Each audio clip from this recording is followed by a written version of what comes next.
nakong ya ho fihla ha hae sebakeng sena dilemong tse 10 tse fetileng, Nomhle Mratjule o ne a tshepile ha o tla ba le diphethoho bophelong ba hae.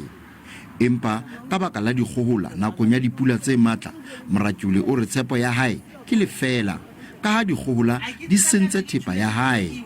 Pula a ena le thuso ga gore metsi a tsena mo ntlong, and a tsena ha tsene sintla tsena fatshe mo je ka o bona go le metsi mo ntlong a. Sometimes a tsena le mo dikhabathini le hle go latla le dijo tsa rona e le dijo tse di reka ka madi a grant.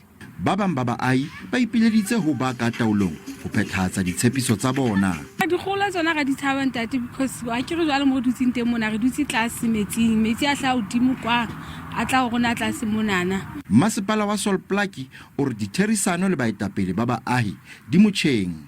We provided response to the community in May 2022.